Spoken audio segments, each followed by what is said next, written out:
Okay, ladies and gentlemen, welcome back to the TRE podcast.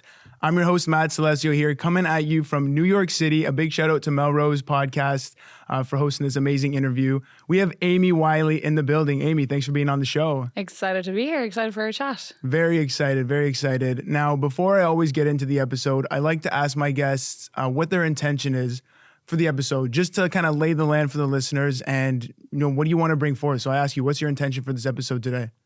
I know that both of us have wellness in common and something that is a big part of both of our lives. So I think just speaking about that and how it can be different for other people and maybe seeing what my perspective about it is and then also yours as well. I think that'd be a good intention for this episode.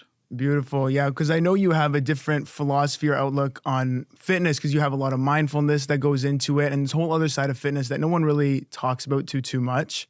So I want to jump right into the nitty gritty. You're just coming back from a big traveling trip. You were out for, 6 weeks, 7 weeks in Europe, visiting your family and things like that? No, I was in Asia and Australia. Asia and I'm Australia. originally from Ireland, which is in Europe. So that's probably where the mix-up is. Yeah. But regardless, you were out on the road, out on the town for a long period of time. You were out of your environment. And when that happens, we usually fall off track. A lot of people say that, right? We're not in our kitchen. We're not in our routines. So I want to know, there's far more to life that you say, rather than just hitting macros or being into the gym 24/7, there's much more to this. So let's get into what you mean by this. Yeah, so wellness for me is not just your training, your nutrition, or your mindset. Of course, it is all those things, but there's another aspect that a lot of people don't think of, and that is life. Are you living life because you enjoy life? Are you happy with what you're doing? And also quality time with loved ones to me is a part of wellness too. And with that trip, obviously, well, not obviously, but one of the main reasons I was going on it was to see family. My brother just moved to Australia last year and hadn't seen him in about 7 months. So if it means that I'm not training as much, I'm not in as much of a routine as I usually would be, that's okay to me because wellness isn't just that. It's not like the rigid routines all the time, although I love them. It's also quality time with your loved ones. And that may be, it is a trip for me. I live in New York, he lives in Australia. I kind of have to go. And then I was like, okay, I may as well make a little holiday out of it. So, but yeah, quality time. And then often with quality time comes yummy food and maybe a few drinks. And that's okay too, because that adds to your quality of life. And I think wellness is everything that can add to that, which is much broader than just training, nutrition and mindset all the time, like 365. Definitely. Now, I want to know, because you're somebody who's very driven, you have your own business, you're in this fitness space, and you have a big following. So you have a big community that you need to show up for consistently.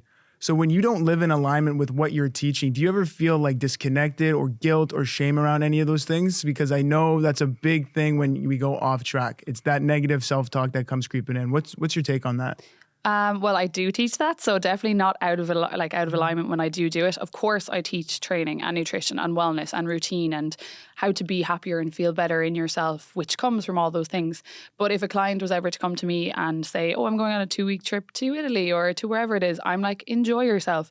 2 weeks out of 52 weeks in the year is really not going to be a massive difference. But those 2 weeks where you enjoy yourself, that will add to the joy you feel in life and your quality of life as well. So I actually practice what I preach in that. Of course, when it comes to, I suppose, the fitness side of things, a lot of people fixate on the whole losing weight or physique, which to me, wellness is so much more than that. And of course, there can be times where your goal, and I suppose it's lining up your values. At one stage, a goal and a value could be, okay, I want to have abs or I want to lose a little bit of weight, and that's fine. We'll go really, really, not really strict, because strict is not my thing. We won't ever restrict, but we'll double down on your training or your nutrition and we'll really focus in on it. But at other times, your value might be freedom or just to enjoy yourself and to spend time with loved ones again, back to that again. So it's teaching how to just learn to be at, I suppose, maintenance then, just to keep doing what you can and do as best you can. And then when you come back into routine, we'll pick things up again. So I think there is room for both, and it just comes to really, really digging deep and asking what your value is in that particular time of your life and what you're doing.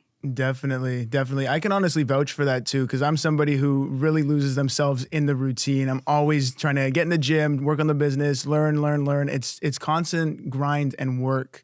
But when I actually take that break for like maybe even a week, because right now I'm in New York. I'm not from New York. I'm hanging out with my friends. We're going out for dinners. We're meeting new people. I honestly feel much more alive.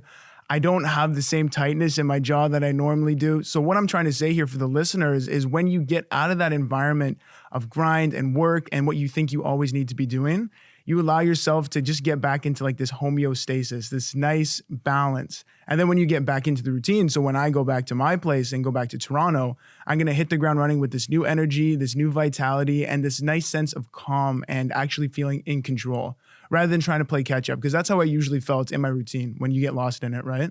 No, like everything you said there is just correct. I was like, tick, tick, tick, yes, yes, yes. Because that's what it is. Like, I feel like, and especially with me living in New York as well, I'm originally from Ireland, so the countryside, very slow life, chilled vibes. And it's very different here. And of course, I did move here for work. Like, I own my own business. There comes a stage where you kind of want to level up a small bit, and that's okay. But learning, and I suppose this is where mindfulness comes in because it really brings you back to it. But training yourself to not get so sucked into it all the time. There's so much more to life. And yes, for both of us and for many people, fitness and wellness and grinding and working hard is a part of our lives and a part of, we'll say, our identity in inverted commas, which is fine. But you also have to realize there's so much more to life. And I often think, like, what would your 80-year-old self do? Will they remember the days that you were sat at your laptop like until stupid o'clock in the morning, or will they remember the 6 weeks you took off because you could go visit your family? So I think there's space for both, for sure. And we need to remind ourselves of that because we live in a very grind culture at the moment. And yes, it's amazing. And yes, you can achieve so much, but what life is there past that as well? That's a question to make sure you're always asking yourself. I love that. I love that. Now, I want to ask this question around making these healthy choices in that disconnect or in that place of finding balance. There's a lot of times when you go on vacation or when you just take a break, people think, I just need to go all out. I'm going to eat the junk food. I'm going to drink my booze. I'm just going to let loose. But you don't need to do that every time. If you're going to take a break and disconnect, you can still make healthy choices while you're doing it. Like a great example is, I'm a very healthy guy, I like to say, on a wellness business, but I come to New York City. The first day I had macaroni, cheese, and fries. It was not very healthy. But I want to know for you, especially when you were traveling for 6 weeks, that long, long period of time, how did you continue to make healthy choices when you were out of your environment? You didn't have access to a kitchen. You didn't have access to all of your health and wellness tools. Like, how do you make those healthy choices? For me, it was a little different. So it was a bit easier. So I used to live in Bali in Indonesia, and that's where I went for a good part of my trip before going over to Australia. And both of those places are very health and fitness based. So it was quite easy for me. Like the cafes and cafes, coffee shops, everything, they're just health orientated. So it was a lot easier for me. But what I will say is it's just down to your fundamentals and simplicity. So when you're out, can you make smart swaps? Like, your main priority is always going to be higher protein, for example. It keeps you fuller. And obviously, if you're trying to maintain muscle, we won't go into too much into it, but little things like that will make a difference. Can you get sauce on the side? Can you swap fries? I would say chips in Ireland, but we'll say fries for the sake of the podcast. Fries for a side salad or something like that. But then also asking yourself or another thing to ask yourself is, do I just have what I want to have because the people I'm with are people I enjoy being around, and I'm not going to do this very often? So it really depends in that time what you're actually looking for. But there are smart swaps that you can make. And then also when a lot of people go on holidays, you're going to be traveling around, you're going to be exploring. So your activity and your output's naturally going to be quite high, and if not higher than at home anyway. So it kind of balances itself out. Like, you will come back and you might be on the back. Well, you will be on the back foot, like, because you're out of routine. But it's fine, because when you get back, you just get straight back to it. Just smart swaps, stay as active as you possibly can, and you'll be fine once you get back. Simple lifestyle changes. Yeah. Now, I love that, of course, but even for me personally, sometimes if I'm back home, let's say I eat a bag of chips, like that guilt trips in. I come downstairs or I go to my buddies, I go, oh man, I just killed a bag of chips. I don't feel good about myself. And even working with a lot of women in the past for personal clients, some of the stuff they would say after they would eat food and the way sometimes they would go to bed just to wake up skinny.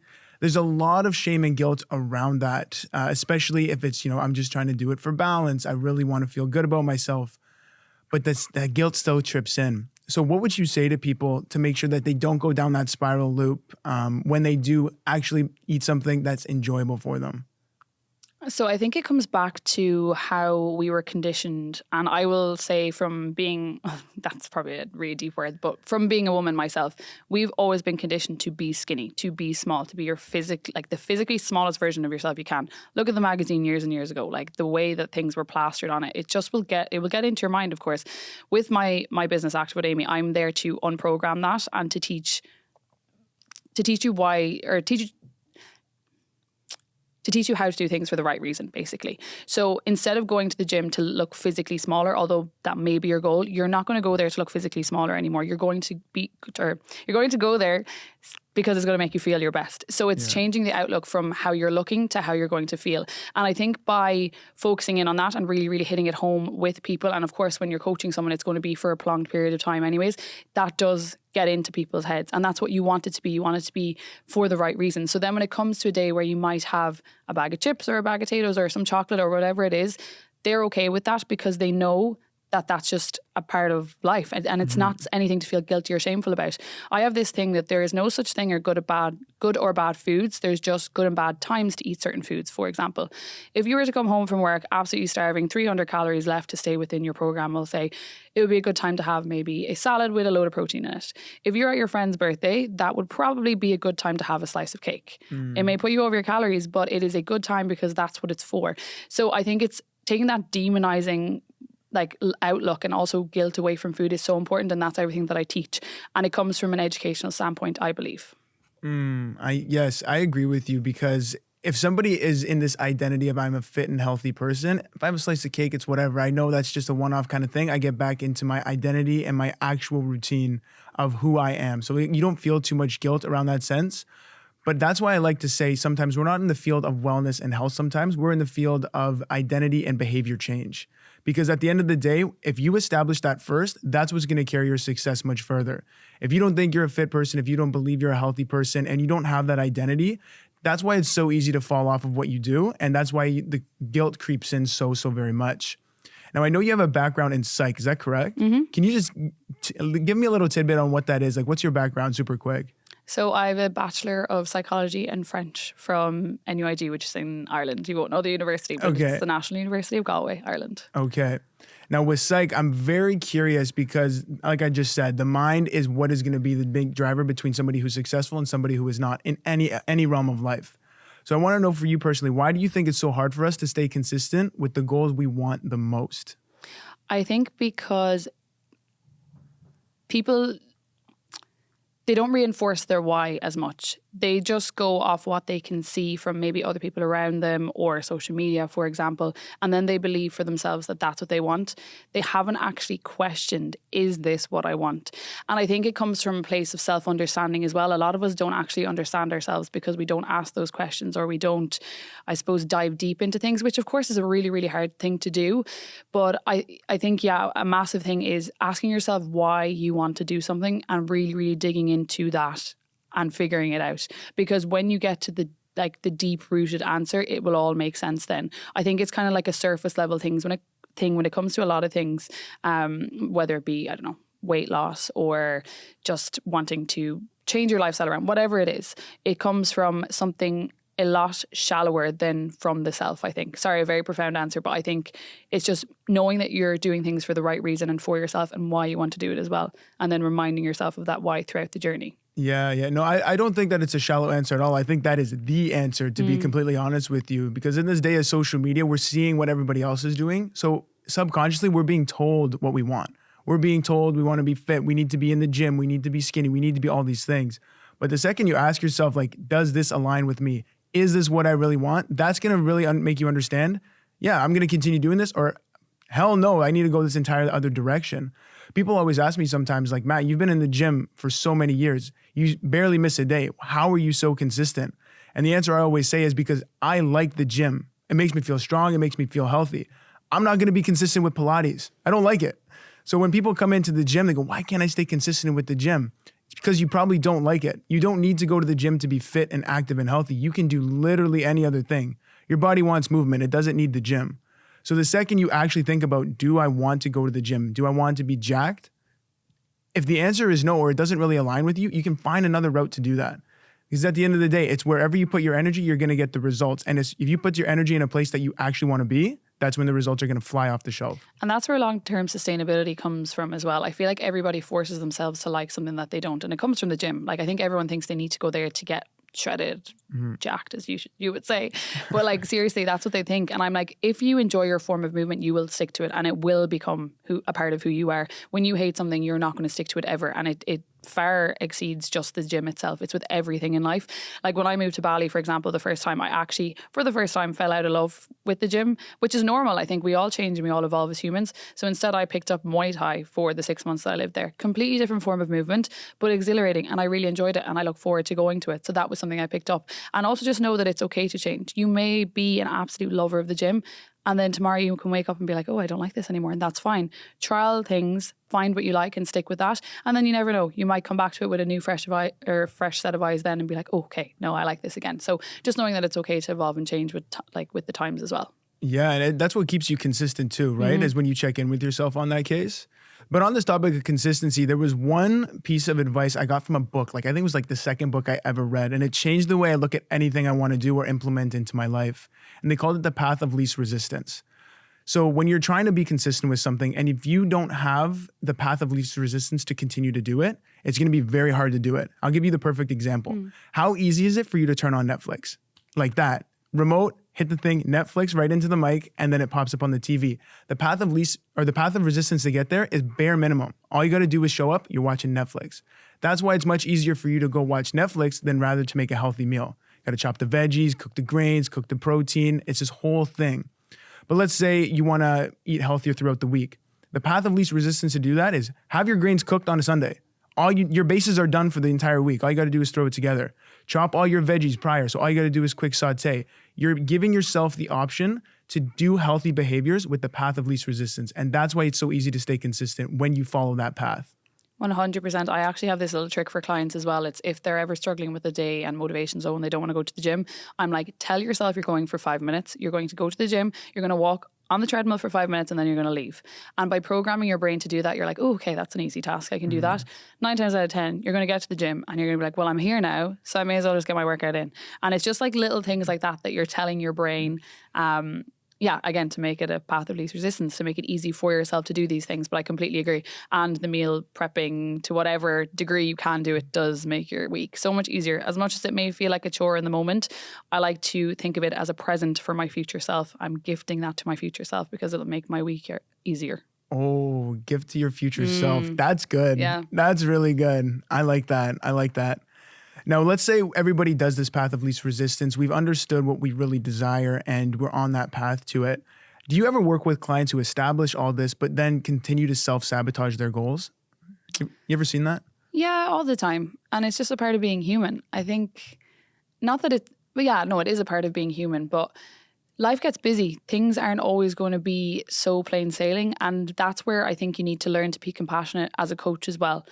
Even with myself, like I could plan to do X, Y, and Z for a week and I may not get them all and I may fall short. But also I've gotten to a stage where I'm like, that's okay. Like sometimes things don't always go to plan and then we just pick up the next day where we left off.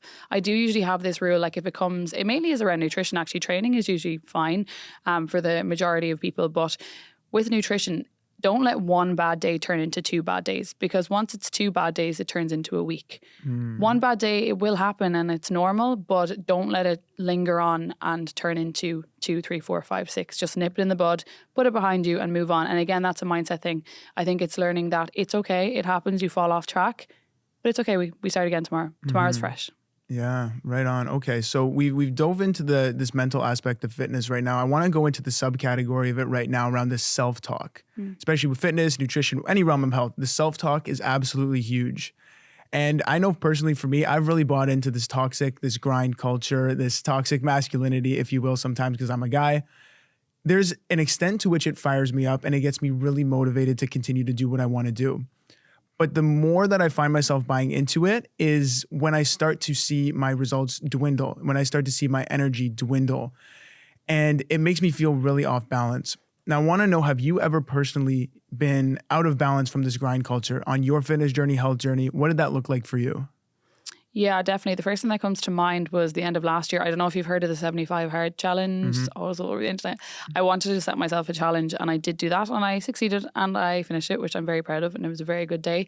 But during that really taught me, and I suppose reminded me about the unsustainability of things, which is good because I've gotten to a place where my life is not unsustainable with my fitness, with my nutrition, with anything. I do things as I feel like I need to do things. I don't overexert my body with anything.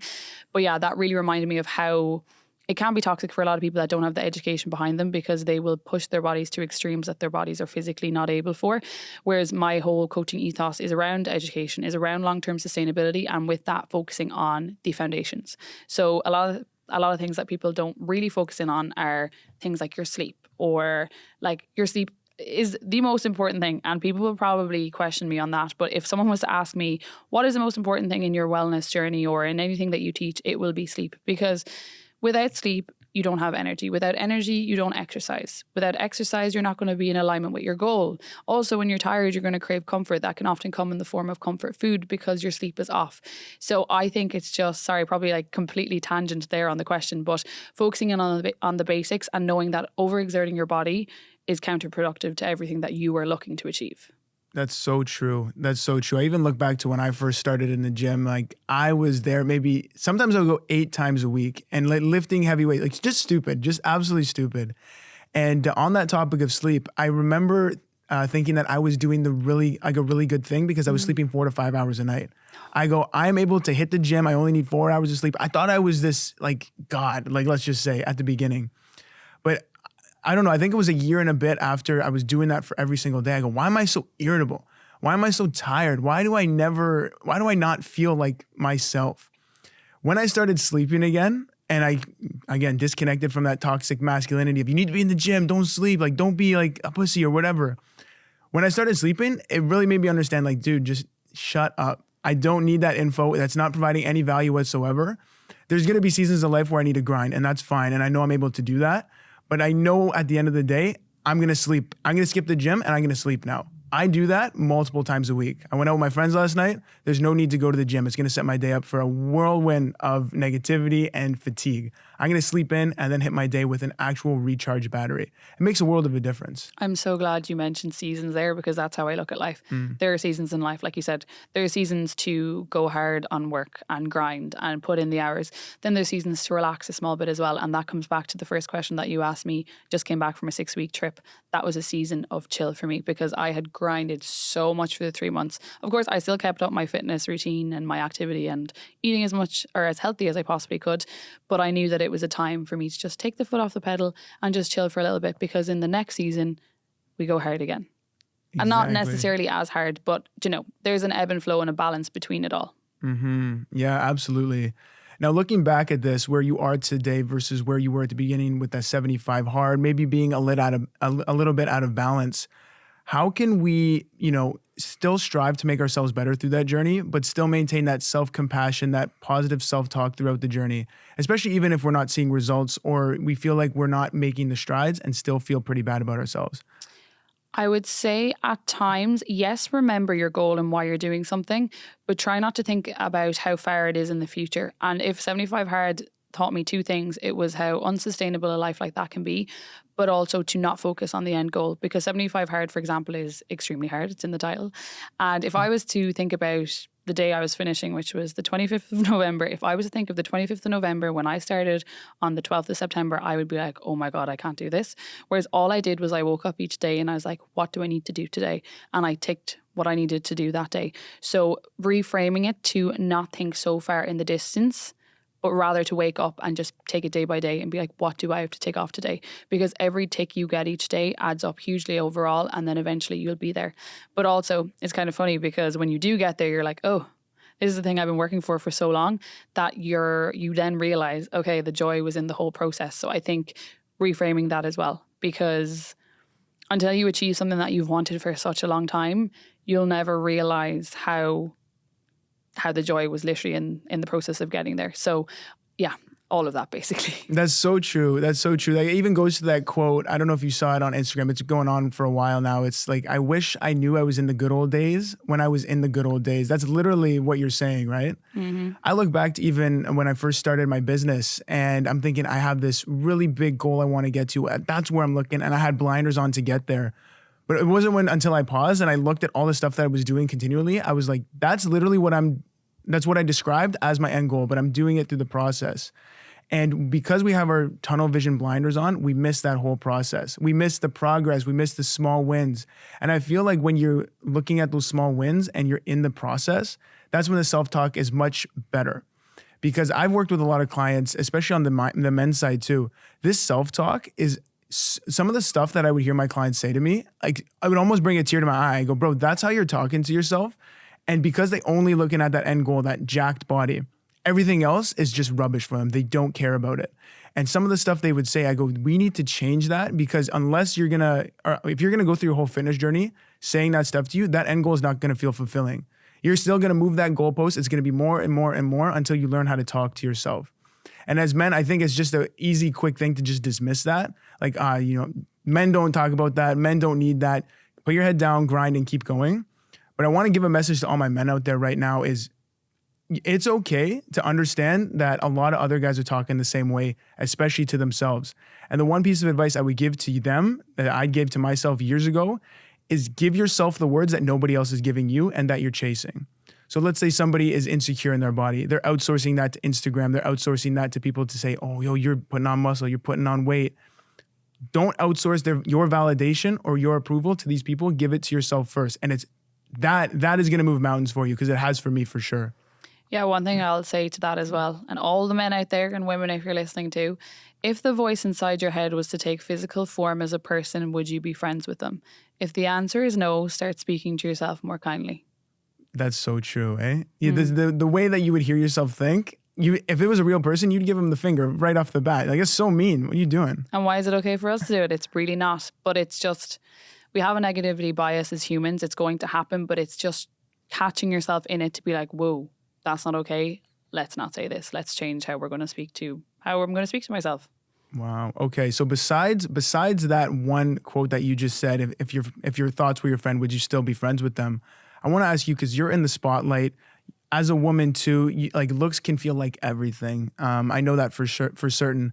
So how do you, like Amie, how do you keep your self-talk at bay and not buy into those negative, intrusive thoughts, especially in the spotlight with a lot of people throwing maybe criticism your way or even compliments? How do you not let that get to you? I think by genuinely staying on top of my wellness, and I know that's probably not the answer everyone's looking for, but when I'm exercising, when I'm up early, when I have routine, when I'm eating well, I feel my best. When I feel my best, things don't get to me as much. And when I uphold a healthy lifestyle, it's a lot harder for things to get to me. And I will say things do get to you. Like, when you hear things, or if things aren't necessarily as nice, you will be down with it, but don't rummage in it. Try to see past it. And again, my routine just helps me so much. So your meditation, for example, mindfulness. I also created and printed my own gratitude journals, for example. So doing that and trying to come back to reframing your mind of all the positives that are there. Because like I mentioned earlier, we have a negativity bias as humans where we feel negative emotions a lot stronger, or there could be 100 great things that happens in our day. One bad thing will be the thing we fixate on. It's just how we are. It's from an evolutionary standpoint. So I think reframing your mind to see the good. And I think gratitude journaling, for example, or just even the practice of gratitude really helps with that, as well as keeping up a healthy routine in life. I'm happy that you brought up that negativity bias and looking for that gratitude, because there was a philosophy that I read about a long time ago. It was called the Tetris effect. Have you ever heard of this? I don't think so. It's very cool. Okay, so they looked at lawyers and they looked at the divorce rates for lawyers. It's very high. Obviously, they work a lot. That's a whole other thing. But what they found with this Tetris effect was lawyers are trained to look for the errors and the flaws within contracts. That's what they're trained to do. That's how you're going to win a case. But they found that when they were trained to do that, it had a spillover effect into every area of their life. They started picking apart their partner. They started picking apart their relationship, their home, even platonic friendships, this and that, because your brain is wired to fire in a way that looks for that negativity bias. But the beauty part about it is, especially when you just said the gratitude journal and you're looking for those small wins or those small pieces of gratitude, you're going to train your brain to start looking more towards that. And that's when your whole philosophy and outlook of life is going to be much better. That's when you're not going to buy into that negative self-talk and intrusive thought, because you're not looking for it. You're looking for the small wins, what your body can do, what your body is able to do. And that entire mindfulness reset is going to move mountains. But it is a conscious effort to do every day. 100%. Everything you said there is spot on. It's training your brain to do these things.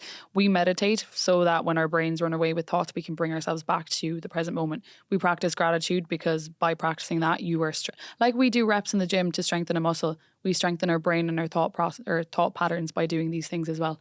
By doing gratitude, You're thinking about all the things that are good in your life, and you're naturally going to see more of them, like you said as well. So yeah, spot on with that. Awesome. Now let's talk about that, or this topic right now, in terms of the fitness culture, because if you're going to give this advice to a client per se, they go, why are we doing this mindfulness work? Why are we doing this mental work? I just need a plan. I need to get in the gym and I need to just work. So why do you say clients need this mindfulness component, or even not even just your clients, but everyone in general? Why do you need these mindfulness components within your journey? Because everything begins and ends in the mind. How we perceive our day, how we act, how we react, our emotions, everything comes from our mind, comes from our brain. So if we can control that first, everything else is so much easier. Like that's genuinely the answer. Everything begins and ends in the mind. When did you first figure that out? Like, was that always you at the beginning, or is that something along the way? I've always naturally been quite an optimistic, positive person. But of course, as you get older, there's like things that are thrown in the way and hardships that happen in life, which is completely normal. And I think learning to be resilient in that really taught me of the importance of mindfulness, because you can either spiral out of control, not saying that would happen. You could. And that's if you're not in control of your thoughts or your mind, or bringing things back to the present moment and where they are. So by being able to do that, it transfers into everyday life. It'll transfer into your gym life, into your work life, your relationships. And yeah, by adding that practice into my life and always being interested in it, I saw that change for myself. Not that I was ever in a bad place with it, for example, but it just gave me such a peace, or such a sense of inner peace and calm, that when you're peaceful and calm, anything can go your way, because you're coming from the right place in terms of how you attack things. So yeah, everything begins and ends in the mind. And when you can control that, you can control anything. Like, for example, if there's a day you don't want to go to the gym, it's not your body that's physically not able to go to the gym. It's your mind telling you that you don't want to go to the gym. So if you can control that, you can control basically everything. That's so true. And I like that you said, you bring it back into the present moment, or you bring it back into control, because meditation is literally that. When most people sit and they meditate, what does their mind do? Goes there, goes there, goes there. When you look at what your mind is actually thinking about, it's crazy how far or how many places it's firing. But meditation is literally about being present and calm and centered. And this is me personally in the gym too. When I'm working out, sometimes I feel like my mind's on another planet. I'm not present in the workout. I'm not focusing on the reps. I'm not focusing on building that muscle. I'm thinking about what I got to do, or this person said this the other day. But when I started to meditate, I can now catch that consciously in the act, bring it back to the present, be like, yo, you're here in the gym right now. Let's be here in the gym right now. You're here for your body. You're here for your mental health. You're here for your physical health. Be present here, and let's keep going. And my workouts are much more enjoyable that way. We're not disconnected from our workout, right? That's good. I find that interesting that you said that, because for me, everything switches off when I work out. My headphones are in, my music's on. I'm like, oh, the world's not a thing for an hour. So that's really interesting that was the case for you. And what I will say for a lot of people, even if it's exercise and you may not like exercise or whatever, what I would say in terms of meditation, because it can be hard for some people to get into, is to find your state of flow. And your state of flow is any activity that when you're doing it, you're losing complete track of time because you're so immersed in it. And I often say to people to clients to think back to things that they really, really enjoyed when they were children, and there could be things like, for me, for example, I love playing piano, or I love music and I write music. It's just something that I'm in a meditative state when I do it. Yes, you can do the physical act of meditating, but if it's too much for you, you can start by finding your state of flow and use that as a meditative space, and then work it up if you want to. So I think baby stepping things will make things far easier for you, and a lot easier to make it a part of your day-to-day life and routine as well. I'm so happy you said that, because that's one thing I always tell people when they say they can't meditate or they can't find this calm and presence, is you don't need to meditate to find that balance. If you want to go on a nature walk, guess what? That is such a form of meditation, because as long as you're present in that situation, or if you're listening to music and you're present in that situation, you're doing the same thing as meditation. You're bringing presence, bringing calm, bringing tranquility, and you're in that moment. And that's why I think, especially doing things where your body is moving and it's in that calm state rather than just the gym, you switch your body off, or you switch your mind off by switching your body on, right? And that's something you say too, right? 100%. For me, when I'm working out or moving in general, I'm not thinking of anything else that's happening in my day. It's super. Yeah, I think it's the movement, because it allows you to focus on what you're currently doing rather than just being silent and still, because that's when your mind's looking for so many different avenues, right? But if you train your mind to continue to look everywhere else rather than just present, I feel like you can get disconnected from your goals way faster, because your mind's going there, shiny object syndrome, thinking about this, you're thinking about that, trend this, trend that, and you fall off because your mind is just so many different places rather than where you intended to at the beginning, right? And it's, again, like work out a muscle in the gym to get it stronger, you do it for your mind by meditating, and in whatever way that is for you, in whatever capacity that is for you as well. It doesn't need to be lying there thinking about all the thoughts that you don't want to think about and bringing it back to the present moment. You can get there eventually if you want to, and you may never, and that's also okay as well. We all go at our own pace with things. But yeah, I'm glad that you mentioned the nature walk as well, because we are naturally happier as humans in nature too, and it's just like, it's kind of like a double whammy. You get to just be chill and calm but happy at the same time because you're in a great location, I suppose. Yeah. And then you go back into your routine, ready, rejuvenated, recharged, like we just said at the beginning of the podcast too, right? Yep. So, Amie, you've been on a fitness journey for how many years now? Oh, okay, so it's a bit different for me. I grew up playing a sport called camogie. It's an Irish sport back home in Ireland. Think about hockey, but kind of in the air. That's how it's played. And Wow. I know. Anytime I say it to people that don't understand it, I'm like, how do I describe this? Like, you wear a helmet, and then your hockey stick, we'll say, is called a hurley. So I grew up playing that since I've been since I was 8 years old, and I played at the highest level possible at home in Ireland. So I've always naturally been a sporty person. And then I got into the gym the minute I turned 16. So when I was actually allowed to join, because I wanted to better my performance on the pitch. So I will always say I've been an active person, and sport and exercise has always been a part of my life. But in terms of a fitness journey involving the gym, it started when I was 16, which is 9 years now.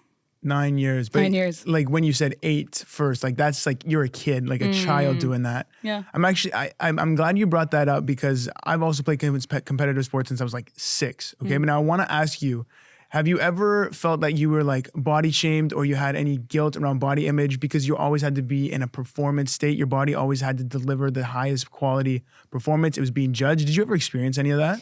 No, and it's because I've always been in the smallest body. Like, I've always naturally been skinny. The reason I joined the gym was to actually put on weight and get bigger and get musclier. And back in the day, and I think it goes back to that whole like magazine thing, tabloid thing, you were absolutely like celebrated if you're in a small body being a female. So never.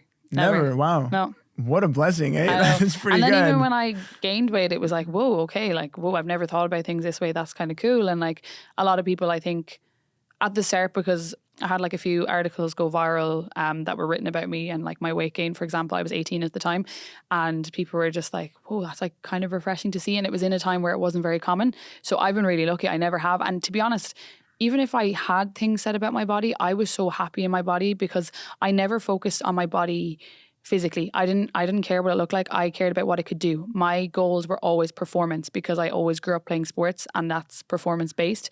So if I had to eat extra to fuel my performance, if I had to go to the gym to fuel my performance, that's what I would do. And I think that kind of differentiates and kind of takes away from focusing in on the body and over fixating on the body, because I never really did that. Of course, like, I'm a female, like you do look and you're like, okay, am I happy in my body? But it was never my sole focus. My sole focus was always, how can I perform in the body that I'm in? What does it need? Wow. Well, and you said you had articles go viral because of your weight gain. Is that what I heard you say? Yeah. So I posted it on Instagram. My Instagram account happened by accident, and it was, again, just me sharing my fitness journey. I went to college, and it was the first time in my life I was in a physically bigger body than I ever been in. Again, drinking a small bit more, going out a small bit more, not so healthy foods, which it just happened, learned a lot from it.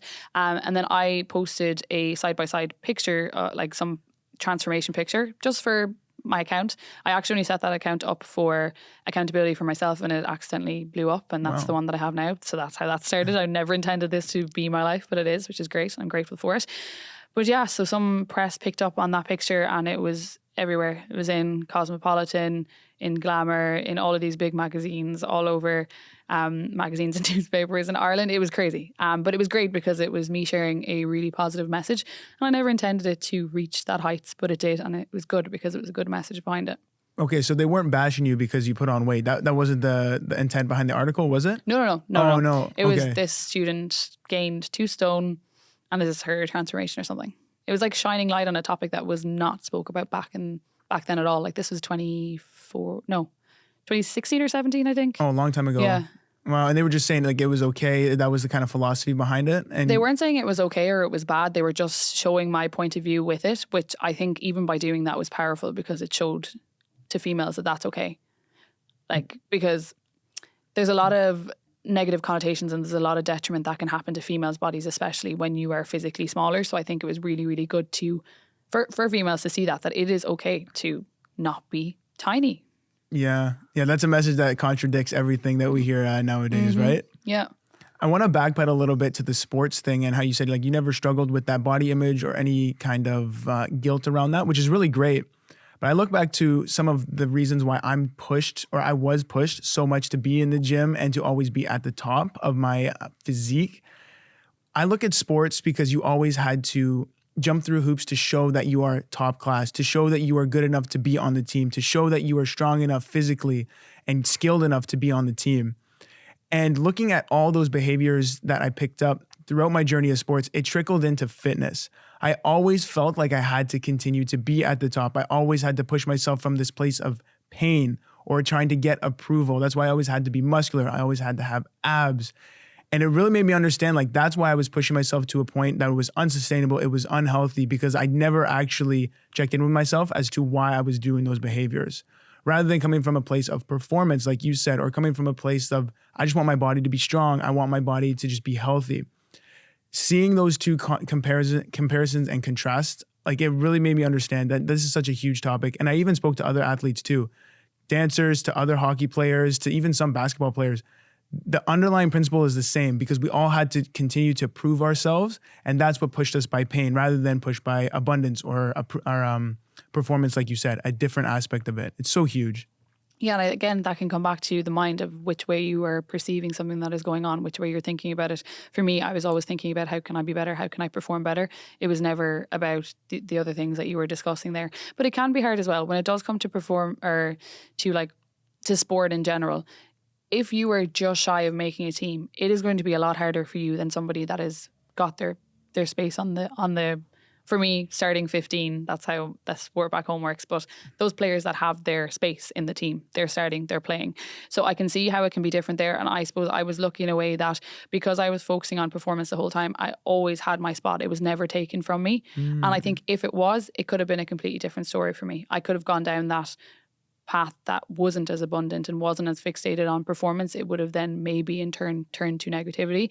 But I think by innately focusing on the right reasons to do something, I just stayed in that place, which then worked out quite well for me. It just trickles in. You attract it rather than chasing it, is what you're saying, Not right? that I was doing it on purpose. It was just, again, like I said, I've always been a naturally positive, optimistic type of person. So I always saw that I was good enough, which then my performance just excelled because I believed I was. Yeah, it's the whole mindset component, the whole mindfulness component of what we just spoke about this episode, right? Now, Amie, I want to ask, like, from where you are today to where you first started, if you could go back and tell young Amie one piece of advice to get you to where you are today, either faster, better, more healthily, what would that piece of advice be? Oh my God, it's going to sound like everyone says this answer, but do whatever you want to do, irrespective of the opinions of others. Like whatever you enjoy, whatever is makes you happy, genuinely do it. What I have now and what I've created now has come off the back of social media. Where I'm from back home, that was not normal at the time, still really isn't, we'll say in inverted commas, normal right now. Have had judgments from it, have had the piss ripped out of me. I don't know if I can curse on this for it. And if I was ever to listen to anybody and all of the negative things they were saying about me, I would not be here right now. I would not have been able to move to New York from my small hometown in Ireland. I would not run my own businesses helping people for a living. I would not be here in this podcast right now. People would be like, who's your one chatting on this podcast? Do you know what I mean? Do what you want to do and just completely block out what negativity you're hearing about yourself. People are going to speak irrespective of what you do. So just stay true to yourself, do what you enjoy, and you'll be happy. And I know that may not be a wellnessy type answer, but just a life answer in general. No, that's huge and very, very powerful answer. Now, Amie, I want to say a big thank you for coming on the show here. I want to wrap up now. We're coming up on 45 minutes. I want to give you the spotlight for a quick second. Where can listeners connect with you or find you after the show to continue up with your life? Yeah, I think the easiest place to find me will be Instagram. My name's spelled a little differently. So it's AMIE_Wiley, WILEY. TikTok's the same, YouTube's the same. But if you find me on Instagram, you'll get me everywhere else, I'm sure. Beautiful. We're going to link everything Amie said in the show notes, wherever you're listening to this too. Have a look over to her stuff. She's got some really great content, very inspiring content. So have a look over there. And listeners, I want to say thank you for tuning in on another episode of the TRE. Amie, thank you so much. Thank you.